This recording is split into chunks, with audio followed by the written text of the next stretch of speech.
محامية أشرف حكيمي تفضح المستور. أولا صلي على سيدنا محمد صلى الله عليه وسلم، واشترك في القناة وفعل الجرس وادعمنا بالإعجاب للفيديو.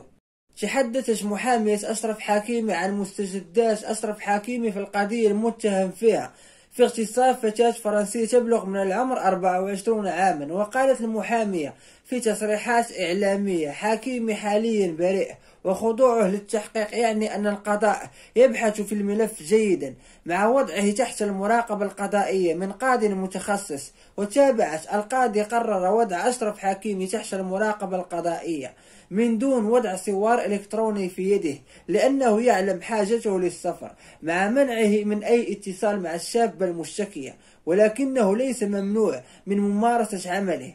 وواصلت محامية أشرف حكيمي: الشابة الفرنسية لم توافق نهائيا على الخضوع للفحص الطبي، وهذا مخالف للقانون، ويعني أن الشابة الفرنسية خائفة من أن تظهر الحقيقة وتظهر براءة أشرف حكيمي. أنا بكوني محامية حكيمي اطلعت على الملف جيدا وتحققت جيدا أن أشرف حكيمي يتعرض لعملية ابتزاز، ولقد قلتها في تصريح سابق أن حكيمي يتعرض لعملية ابتزاز ممنهجة ومدروسة. وتابعت محامية أشرف حكيمي وقالت: هناك أسباب تجعل المشتكي لا ترغب في الفحص الطبي، هو أن حكيمي لم يغتصبها، وإذا قامت بالفحص الطبي سيظهر أن حكيمي لم يغتصبها على الإطلاق، وسيتم معاقبة الشابة الفرنسية لأنها كذبت على شخص بريء وحاولت سجنه بالباطل. إخواني أخواتي، المرجو الاشتراك في القناة وتفعيل الجرس ودعمنا بالإعجاب للفيديو،